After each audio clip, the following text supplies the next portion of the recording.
What's up, everyone? Welcome back to another episode of AKP Sports Talk. As always, I'm Ari here with Korea.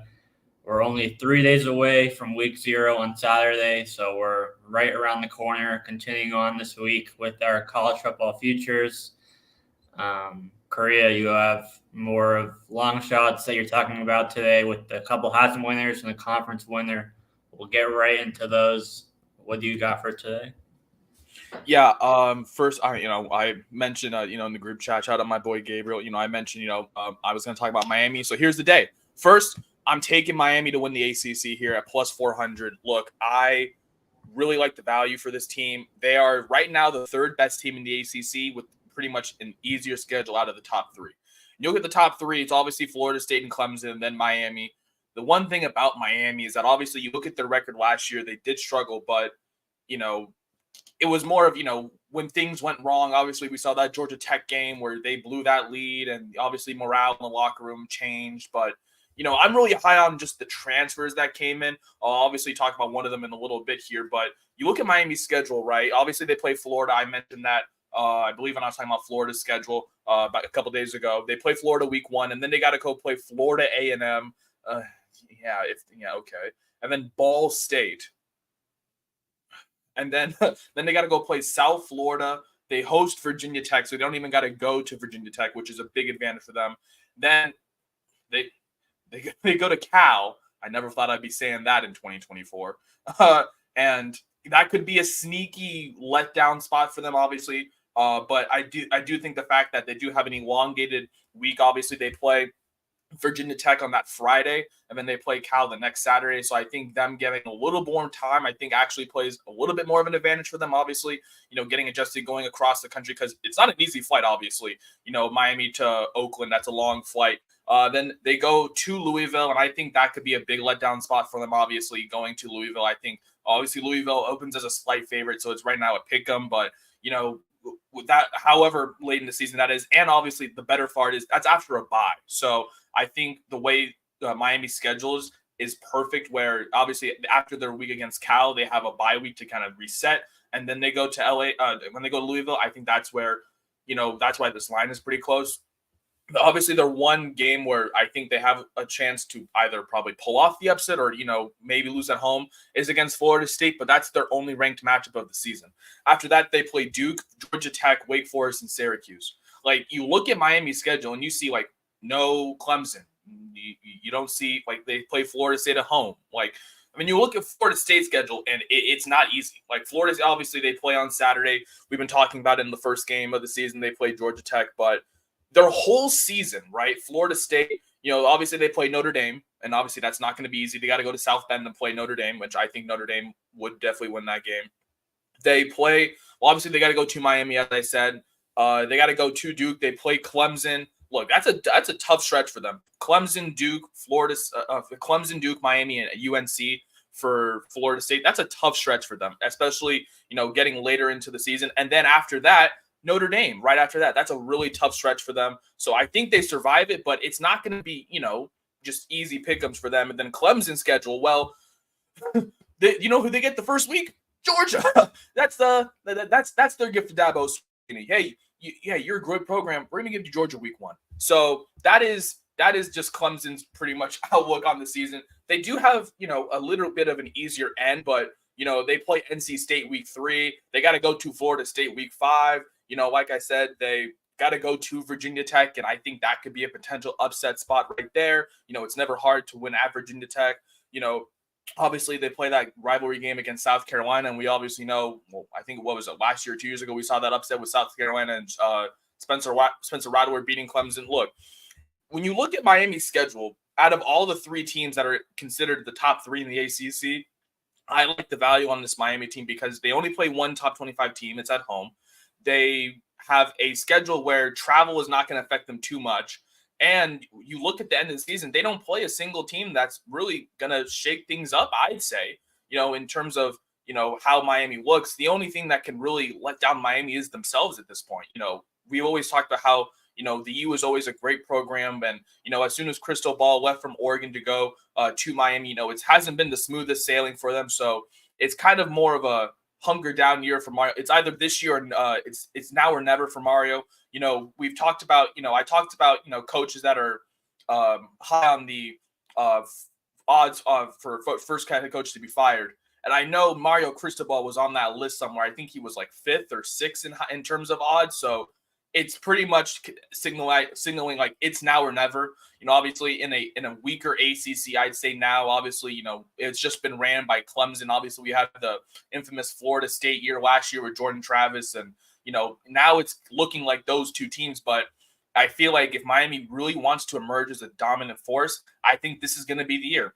So I'm taking Miami to win the ACC here at plus 400. I like them, in terms of the value. I think they have a great path, especially with, just how many, how their schedule is fairly easy for them, as they go on, throughout the regular season, as well throughout the latter half of the second half of the regular season, only playing Florida State later in the season. Who knows? Florida State could be injured at that time. Miami could too, but, that's the thing. You never know, but with just the value there, I think Miami's like obviously the third team to win the ACC in terms of odds. So odds makers are saying that, they have a decent chance. I think Clemson and Florida State were like somewhere like the 100 range, whether it was plus or minus in that 100 range. But I like Miami just on the value here at plus 400. I think, with how their schedule looks, with just how, the team looks this year, they brought in Damian Martinez, the transfer from Oregon State. Obviously, he's had some off the field issues, but when he's on the field, Damian Martinez is one of the best backs that I have ever seen. And I got the privilege to see him in person. Obviously, when Oregon State played Washington State, I'll get to the other guy, ironically, in a second. But, Damian Martinez, he's a power back. Obviously, he comes in, after a great year at Oregon State. I think he's going to lead this program, in terms of how their offense runs. And obviously, the quarterback who's right next to him, coming from the Pac-12 as well, Cam Ward, out of my school, out of Wazoo. I've seen him play, personally many times, and he's definitely a gunslinger. He's definitely getting more comfortable. Last year, I'd say, was probably his best year in terms of comfortability that we've seen, just in terms of him throwing the ball, finding his targets. So I think, that, with just how this Miami team looks right now, I think that there's a great shot for them, just as an outside team, not really been talked about, to maybe enter the college football playoff, go on a run and potentially win the conference, with just how talented their team is, and just how easy their schedule is. I think they could really find themselves in the title game, depending on where they stand there. So first, that's my first pick of the day, just Miami to win the ACC. I think they can find themselves in the title game with their easy schedule compared to the other three teams in that top 20, I'd say. And obviously NC State, a good team, and they're right. But I think their schedule as well, I think doesn't play benefit for them as well, playing Clemson and other teams like that. So I'm just taking Miami to win the ACC here. I think I like the value here at plus 400. And then we're going to my two Heisman winners here. I'm going to go first, explain Jackson Dart here. He's one of the favorites. I got him at plus 1,400 over the weekend. I think when you look at just how the game of football is, obviously the Heisman quarterback, it's a quarterback award, but the thing that makes that, mostly quarterback award. We haven't seen, what was it? Devontae Smith, the last one. And he was the 2020 year. So it's a mostly dominated quarterback award. And when you look at the top odds in terms of, the top, players for the Heisman, you have Dylan Gabriel, you have Carson Beck, you have Quinn Ewers, Milrose up there, of course, Nico out of Tennessee, and then Jackson Dart. Those are like the top, I guess, 6 right now in terms of odds. And I really, it's not like last year where we knew like, okay, it's probably Caleb's award to lose because he was such an overwhelming favorite pretty much throughout the season and at the beginning of the season. But this year, there's no really overwhelming favorite. Like there's no one in the 500s, the 400s. It's all pretty much a wide open field because all that talent that left last year opens up so much opportunity this year. And with all this coaching carousel, I think that, the fact that Lane Kiffin quarterback stayed, and after how they did last year, I think you got to take a look at how Jackson Dart could be a potential Heisman. You look at how Dart threw. I mentioned it the other day. He threw for almost 3,400 yards. He had a 23-5 TD to in ratio.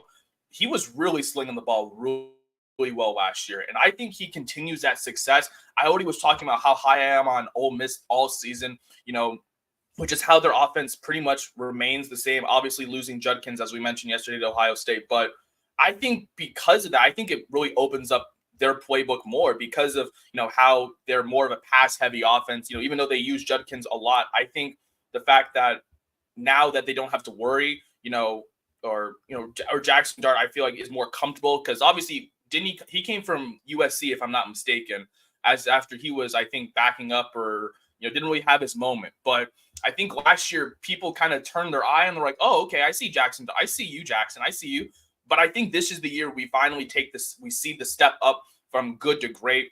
Look, I mean, when you look at his stats last year, he completed 65% of his passes. He's a good pocket passer. The only one, he did get sacked a lot. And that's credit to his offensive line. He got sacked 27 times, but I think that's the one thing I guess they maybe take from last year to this year is the fact that, obviously their offensive line stuff was not the greatest. They brought in some good transfers. I think that this is the year that if Jackson Dart really takes his game up to the next level, I think it's going to be this year. I think we've seen the trajectory for Jackson Dart slowly to grow. And now in this offense with Lane Kiffin, obviously they're already projected number 6. Last year, they were hovering around that 12 range. And, when you take a Heisman winner, you want to take a leader of a team. You want to take someone who's going to carry their team, not carry, but, be the star player to either lead their team to either a playoff win or, something remarkable throughout the season. And I think that Jackson Dart, with how he ended the season last year, being one of the top passers in the country, I think that this is a great year for him to take that next step and potentially be a Heisman winner. He's been really well touted just for pretty much being a good pocket passer. I've seen it at USC, where he was throwing decently, but it wasn't, anything, noticeable. His passer rating from 2021 to 2023 has grown over 30 points, and it's just getting better. He finished last year with a 162 passer rating, so he really is improving his passing game. So I think he slowly keeps getting better, and I think there's a lot of value on pretty much, I'd say, one of the best passers in college football right now, especially in that offense. We already talked about how Ole Miss, one of the best passing offenses in the SEC. I think with their schedule this year, I think Jackson Dart has a special year. So there's a lot of value there for him to win the Heisman at plus 1,400. And then the next guy I'm getting into is Cam Ward. I already talked about him. Now, I will say I got him at plus 2,200 literally on Saturday, and I was just checking the odds before we gave this video out, and he gained all the way up to plus 1,500. I'm not saying anything, but there's a little bit of line movement there. Interesting. I already talked about it in terms of Miami. I feel as if Cam Ward has been developing year in and year out ever since he went from Incarnate Ward all the way to Wazoo. It was 2 years there. He really took some big steps. He didn't really, in his first year, there was a lot of indecisive moments because, a lot of people, knew of him. He was still so young. And then once he really started to get comfortable, we saw the town. There's a lot of magic with Cam Ward, and everyone has seen it before, whether he scrambles out of a sack and somehow makes a play out of nothing, or whether it's his throws. If you watch that Wazoo Oregon State game from last year, some of the throws he was making was absolutely ridiculous. But some of the catches, oh my God. But that's another story for another time. I really am high on, just like I said, Miami. I already talked about them, in terms of winning the ACC, their favorable schedule, all the transfers that came in. I already talked about, with all the quarterbacks that have been through Miami, Van Dyke and, just all the quarterback transfers. I think they finally found the one that can probably lead them to the promised land. With Cam Ward, obviously, the one, thing about him is just his indecisiveness at times, but obviously, I think, that's a level of maturity where I think, he got to last year. Obviously, he played very well in that Apple Cup game, and obviously giving him a lot of credit. And obviously, that's against the top 5 team in the country on the road, so you got to give him credit where it's due there. Only losing by a few points, so I think he's definitely learned a lot from that game, and, transitioning now to a new program. He looks a lot more comfortable now. Obviously, like I mentioned, he gets a good running back in Damian Martinez on the side, someone who can really turn and carry the ball upfield, especially with his wide receiver room, which is very, very talented at Miami. I think this is a great year for Cam Ward, to potentially be a Heisman winner as well. I mentioned he was 8th when I first got him at plus 2,200, and now he's already shot up 700, points or cents or whatever you want to call it, all the way up to plus 1,500. So losing some losing value, but at the same time, gaining value for me because obviously, he was plus 2,200 a few days ago. So, maybe there's some late steam from the Miami fans, or I don't know I haven't seen a lot of movement until now, but maybe it's just, a sleeper pick for a lot of people because of the fact that, he's in this bigger conference, on a big stage. Obviously, he's going to be playing a lot of primetime games. And obviously, against Florida in his first game, he plays Florida State. So that's obviously a good old reunion for, the Oregon State Wazoo fans, obviously with Ukulele now at Florida State, and, obviously Martinez and Cam Ward in Miami. And then, just with how talented he's been, throughout his career, I think there's a lot of value with him now. Obviously, I mentioned, he was 2,200 a few days ago. Now he's plus 1,500. So, get it while you can, because I don't know how much value the value diminished before Saturday. So I like these two in terms of the value now. Jackson Dart and Cam Ward. So just for Sprinkle, obviously, just for the Heisman, these are my 3 long shots of the year. Just taking them with little value. I just like the more of the story about him. Miami, whole new team. Not really a team mentioned, in terms of just their schedule and obviously everything after last year. I think they have a great shot to win the ACC. And then, like I said, Jackson Dart, his passer rating's been getting every year. He looks like one of the better pocket passers in the nation, in terms of how he slings the ball well. And then Cam Ward, obviously, with his magic, we've seen him do some things that you question, how the hell does he do that? He gets out of he scrambles, gets out of jams as well. So I do like those plays, especially as my long shots of the year. Miami to win the ACC at plus 400. Then Jackson Dart and Cam Ward both to sprinkle on the Heisman, sprinkling at plus 1,400 for Dart and plus 1,500 for Ward. For you guys, I got it at plus 2,200 over the weekend. So those are my 3 long shots. Obviously, tomorrow I'll be having my final futures, obviously my big hammer plays tomorrow. But Ari, I know you have one more future you want to give out for college football today. What are you giving out on this Wednesday? Yeah, just one win total for me, and it's involving probably the most polarizing team in the country, Colorado, who obviously, has all the hype with Deion Sanders and, Shedeur Sanders, Travis Hunter, and, for good reason. Obviously, they're super, super talented players, but, obviously there's more than 2 players on a football team that it takes to, have success. And it's mostly defensively. I need to see more like Colorado. I know that there, a lot of transfers in and out, both sides of the ball. Offensive line is also still a concern. We'll see, how much it improves this year. But, obviously Colorado is one of the 4 teams in the Big 12 now. So new conference, a much tougher conference, and they already struggled, in the Pac-12 last year. And now you're in a much tougher conference, obviously tougher competition. Just looking at their schedule, I mean, the second half of the year, you have the 5 ranked teams, which I don't see them being any of those. And Kansas State, Arizona, Utah. You face Arizona, you face Kansas State, Arizona back to back in the middle of the year, and then your last 3 games are all back to back against Utah, Kansas, and Oklahoma State. So to me, those are 5 losses against those 5 ranked teams. So then you to go over 5.5, you have to go 6-1 in your other 7 games essentially. And they open against North Dakota State, which yesterday you talked about your FCS over FBS, and I mean I think Colorado's probably gonna win, but I think it's gonna be a lot more competitive than what the 9.5 point spread shows at the very least. Then you go at Nebraska, which isn't an easy road, easy place to play on the road. You go at Colorado State, a big rivalry game, which they could have easily lost that game last year. They were down, I think, 2 possessions in the fourth quarter last year, Colorado State, before they won in, I think, double overtime. Home against Baylor, at UCF was a tough place to play on the road as well, at UCF. And then Cincinnati and Texas Tech as the other 2 games that aren't against ranked teams. So, again, I think they're going to lose. It comes down to thinking that they're going to lose the 5 games against ranked teams at the end of the year, and then for this to hit, you only need them to lose 2 other games. And I think between Nebraska, Colorado State, Baylor, UCF, I think they can easily lose 2 of those 4 games. In that they play them all 4 straight weeks after North Dakota State in the first month of the season. So I just think, I think Colorado's still probably a year away from taking that next step to being a bowl team.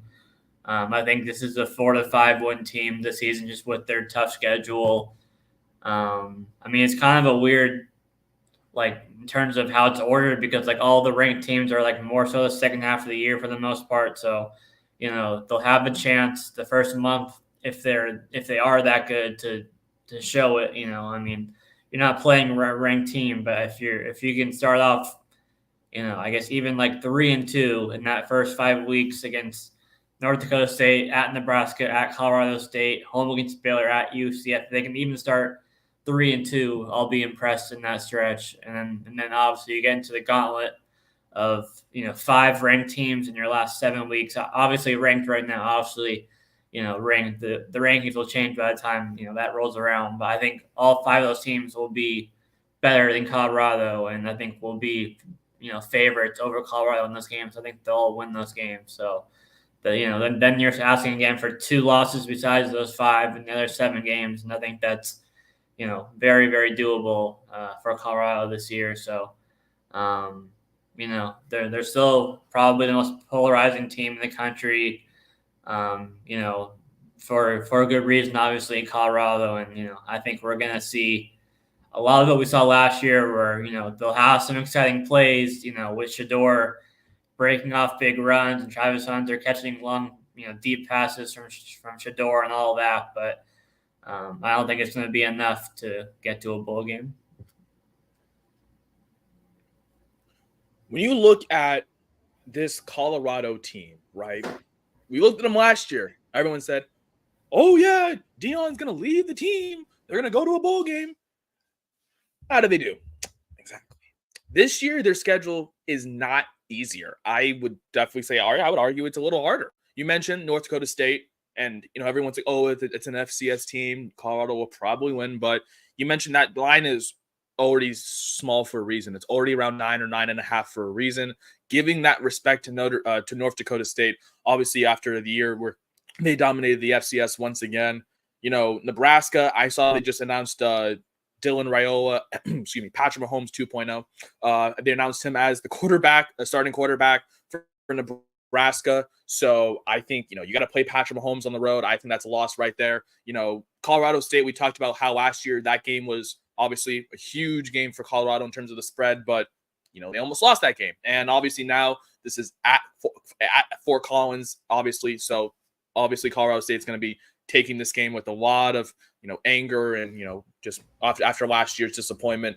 You mentioned, UCF is definitely a team that I don't think, Colorado will definitely sleep on, especially on the road. UCF and their fans, they definitely know how to make that game interesting in that loud crowd. But you mentioned their back half of the schedule, playing, K-State and Arizona back-to-back weeks. I don't think that's great for them. I think they could drop that Texas Tech game. That's late in the season. That's on the road. You never know what could happen there. And then you mentioned to finish off the season, against Utah, Kansas, and Oklahoma State. And I like to look at teams if they're playing ranked opponents later in the season, because obviously now with the expanded teams in that 12 to 15 range are obviously going to be playing with a lot more. Obviously, with a chance to go to the playoffs. So wherever Utah, Kansas, and Oklahoma State are, and Colorado too. Obviously, you can't discredit them, but wherever they are near the way to the season, it could definitely be impactful. I already talked about Utah yesterday in terms of their over, in wins. I think with a team like Utah, in terms of how their schedule is, I think they may see that game as a little bit of a relaxed point, maybe just because they may be at a comfortable position where they're either winning in the Big 12 or at least maybe a game or two, or maybe almost closing to clinching a Big 12 title spot or something like that. But when you look at Colorado's schedule, back half is not easy as well. And then you mentioned, I'd be surprised as well if Colorado goes 3-2 in their first 5. Obviously, going to Colorado State, going to Nebraska, they got to go to UCF. That's not easy. Those are obviously some big letdown spots for them. So I do like that Colorado team total under 5.5 wins for you. Obviously, plus money play, as we talked about, just the overhyped team.